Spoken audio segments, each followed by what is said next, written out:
Okay, so today we're going to be covering intellectual disability. But before we start, I'm actually curious to know, when you hear the word mental retardation, what comes to mind? High dependence of others. Okay, high dependence. Going backwards. Going backwards, okay.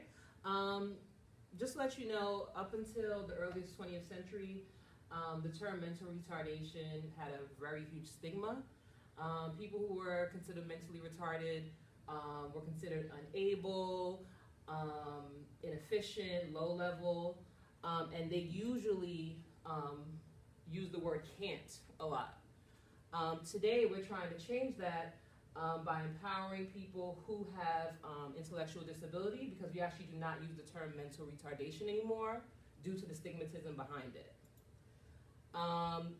Intellectual disability, according to IDA, they actually still use mentally retarded in their definition, but usually people don't use it because they don't like the stigmatism that comes with it. The proper term is intellectual disability. The federal government defines intellectual disability as someone who is significantly below the average general intellectual functioning. They have a deficit in adaptive behavior beginning during the periods under 18 years old. The individual can't perform day-to-day skills, for example, self-care, spending money, figuring out different opportunities within the community. And again, the conditions must be present by the time the child is 18 years old. Now, the AAID uses the same definition as the federal government, but they add actually more context to their definition. Just to let you know, the AAIDD is, that acronym is American Association on Intellectual and Developmental Disability. Prior to this name, they actually were the American Association on Mental Retardation, but they took that out again due to that stigmatism. They expand on the federal definition by focusing on the importance of context.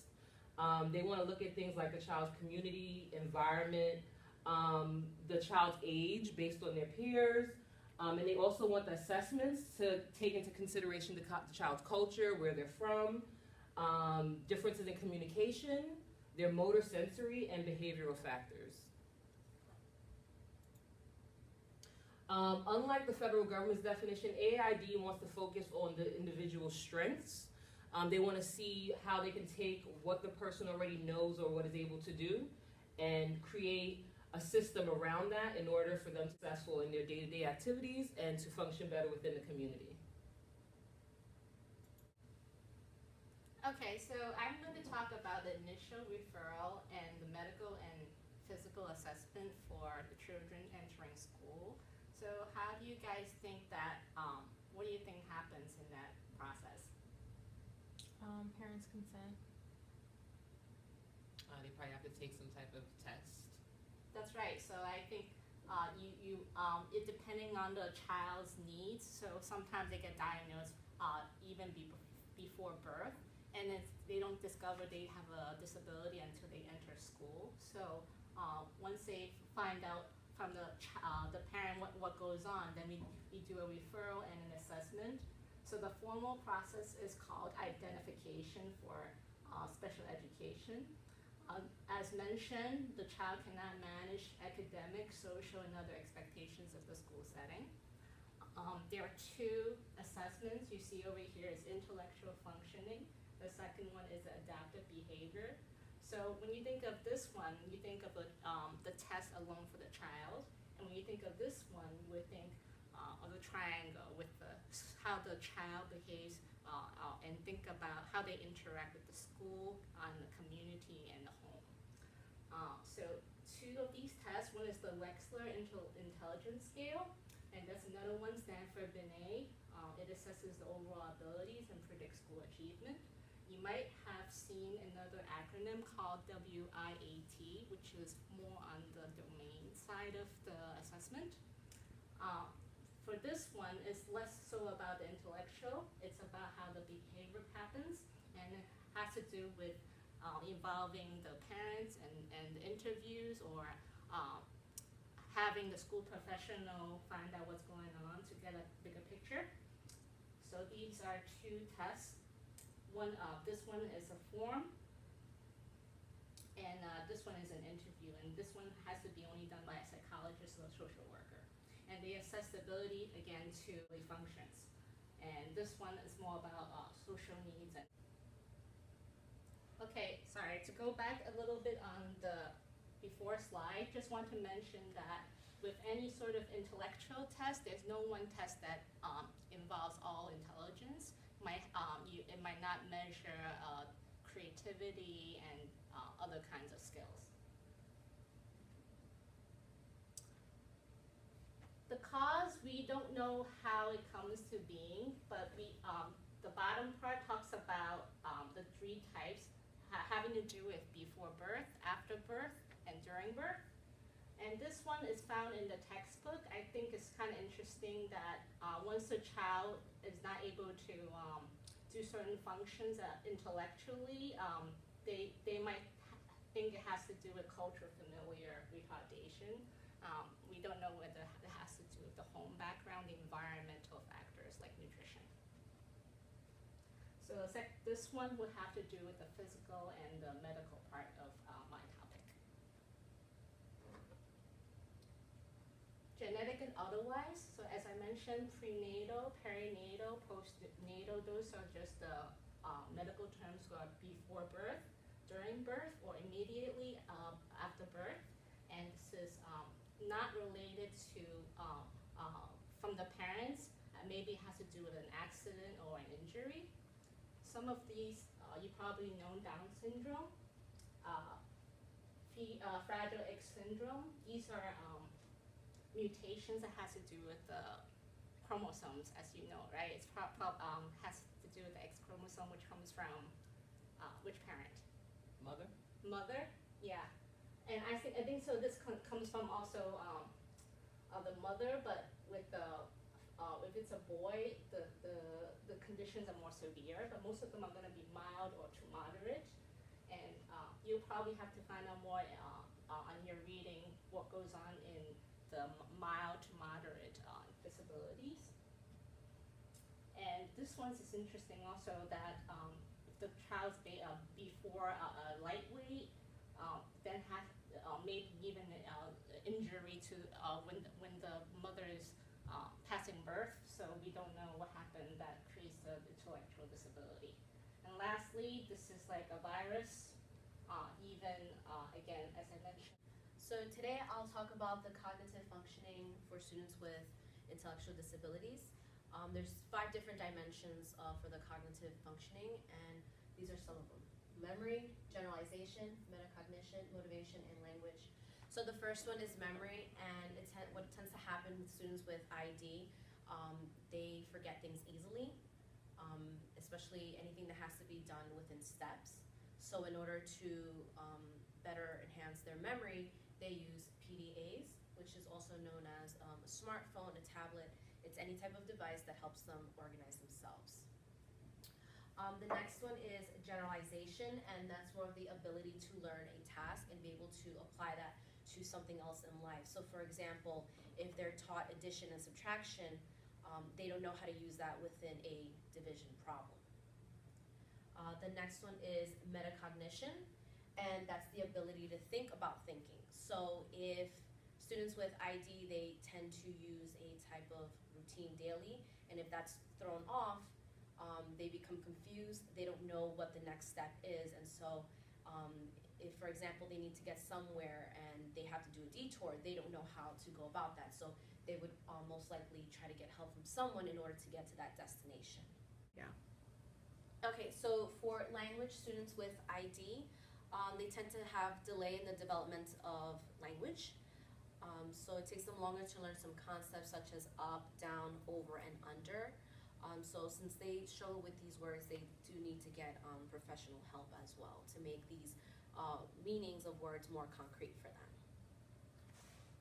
So for the next slide, I have here their social characteristics. And what happens with students with IED, they tend to not understand emotions that are given off by other people, and so that also includes social cues. They don't know how to develop certain relationships, how to go about speaking to another person, or just socially being with that other person. And what tends to happen is, since they don't know how to act within civilization, a lot of people will tend to not want to be friends with them or try to avoid them because they are seen to be more immature. So an example of that is a group of people can talk in a group, and then a student with ID, he'll come by and just push in with his elbow, and that's not seen okay in society. So people tend to avoid them. Another thing that's actually used within the social characteristics of students with ID, they use sociogram. And so it's an instrument that indicates the formation and changes of a group. This is made with teacher-made questions to just sort of get an idea of what the social relationships are in a classroom. So again, it's a graphic representation of social links that a person has, and it can also be used as a bar graph, any type of graph, to be able to collect all of this information just to see how a classroom is working. Students with the emotional characteristics, researchers have found students with ID to always be the lonely type, and this also drags into their adult life as well. So as people, as teachers, professionals, we need to understand that students with ID, they will always experience this type of feeling, and that they are needed with mental health needs. So. Now I'm going to talk a little bit about the academic characteristics of students with ID. For some students, this may start in their early childhood. So if diagnosed shortly after birth, their education may begin during the first few months of their life. This education is based at home, and it helps the family and the child interact and learn how to work with each other. This type of early intervention is very valuable in fostering children's learning and development. Then in elementary and secondary, students are entitled to receive their education in the least restrictive environment. However, this usually isn't the case. They're usually placed in special education. If put in general education classroom, students require a great deal of support. These can be met through alternative assessments, activities, and the use of paraprofessionals. During this stage, there's a high emphasis on life skill curriculum, which stresses the skills they'll need throughout their whole life. There's also an emphasis on community-based instruction, which is CBI. This is where students apply the skills they learn in the classroom to their communities. And high school students may receive a job coach to help them train in possible future job placements. The last phase is called transition in adulthood. So the goal is to get them to transition from school into adulthood. Some will graduate at 18, but some will continue to receive services until the age of 21. The big goal is for students to successfully blend into their communities and for them to have self-determination, which is that they're able to plan for things that reflect their own wishes and not just their parents' wishes. The mild and moderate students will be able to successfully blend into their communities and go into entry-level jobs, and others will need structured support throughout their whole lives. There are two recommended educational practices. The first is task analysis, where you break the task into small parts, and each student learns the parts step by step, and they master each step before going to meditation, where students support each other and learn through each other. I'm going to talk about the adaptive behavior characteristics for students with ID. To be identified as an ID student, student must display deficiencies in adaptive behavior. So some of these skills include self-direction, which is the ability to make and implement decisions, functional academics, so the reading, the writing, the math, community use, so example of this would be like riding the train from home to school, and work, so the ability to obtain and keep employment. Leisure, but we talked about this previously, so I won't go into more detail. So now we're going to talk about the perspectives of the families. So as we already mentioned that it could be brought on whether they found out when the child is at school and they didn't know until then, or even as infants. So these are some classic stages of reactions of grief. It progresses, and then the thing that we probably want to look forward to is the acceptance of the child in a positive light. There are a number of different kinds of reactions. These are the main ones. The family is so crucial, and the culture. And there are two phenomena here. Chronic physical. Spiritual phenomenon. Some families are more accepting of their child's disabilities as a part of their lives that don't. Depending on what cultures parents and families hold, they might not have needs to ask for adjustments that their children have to grow out of the conditions. Regarding religion, some families participate more in religion after they find out their child has a disability, or they might already be practicing their religion. Studies show that there is an increased positive perspective when families participate in religion that helps them deal with having a child with disabilities. It was found that with some families, having grandparents assist the child with day-to-day activities showed to be beneficial towards family outlook. They could help out in taking part of the child's life, for example, taking the child for doctor visits. Culturally determined beliefs about the nature, cause, and appropriate treatment for disabilities strongly affect types of concerns.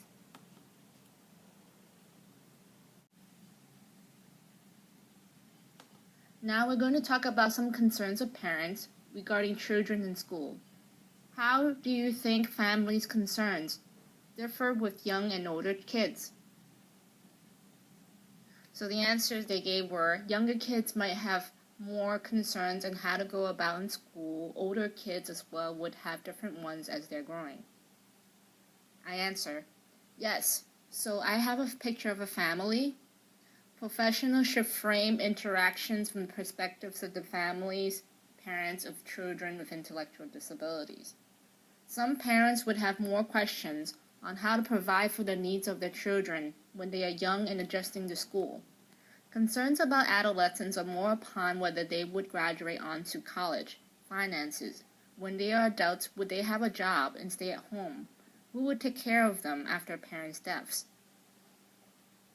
Regarding mild to moderate severe disabilities, some parents would be more concerned about long-term progress, whereas some would be less so. Some parents will have been working with the system and knowledgeable about special education for years. They will have different needs from parents who have just learned of their child's disabilities.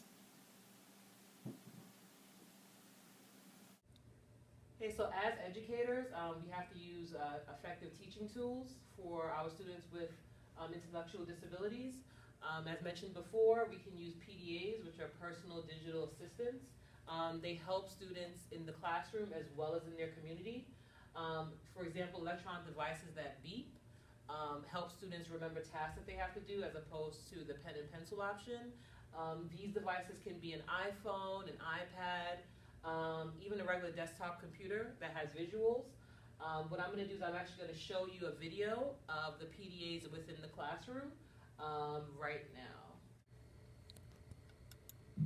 Many of us take for granted the ability to communicate, the ability to share our ideas and thoughts with others.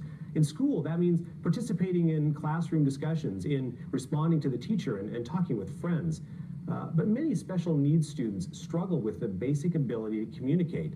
Now a new technology has come along that provides them a voice in the classroom and is changing their lives. Now they're progressing at a much quicker rate than we ever saw in the last 6 years that I've been doing this. Because most of the students at Houck Elementary's Structured Communication Center are nonverbal, getting through can be a challenge. But using iPads and software called Proloquo to Go, kids can not only listen to their teachers, now they can also respond. And it's an amazing feeling to see a kid who felt that way and we didn't know, and they're having tantrums and hurting themselves, and then now they're able to communicate it to us, and we don't have those tantrums anymore. Once the frustration of not being understood is taken away, teachers and students can focus on lessons, not behavior. Well, a lot of our kids are nonverbal, so they can't tell us the month or the day of the week, so they can use the iPad to show us. Today is Wednesday. The software also works for students who are verbal but need a little extra help. Thursday. Nice job. Thank you. We say, this is a table, and the kids are supposed to say, this is a table. Well, some of them will say, this a table, or a table, and they won't use all of those words that they need to make an articulate sentence. So once they heard the iPad say it, 2 of our kids, it took 2 days of them hearing it on the iPad, and now they say, this is a table. They don't leave out any of those other words. The iPad interface blends learning styles so children who absorb information differently can all understand the same lesson. Kids can read, hear, and touch the words. The iPad interface also makes learning more engaging, which extends work sessions and boosts productivity in class. There's lights behind it, there's a lot more motivation behind it, there's sound effects that make it super exciting when they get the right answer. It's very reinforcing. Even though the iPads have only been in the classroom for a few months, teachers say they're already seeing results. And the things that they're doing this year, I would have never guessed last year. So the progress and the amount of potential that's there is just mind-blowing. It's very exciting. Houck Elementary teacher Melissa Cantwell was responsible for writing the $25,000 grant that brought this tool to her school as well as others in the district. It's just another example of how we learn differently using technology in Vancouver Public Schools.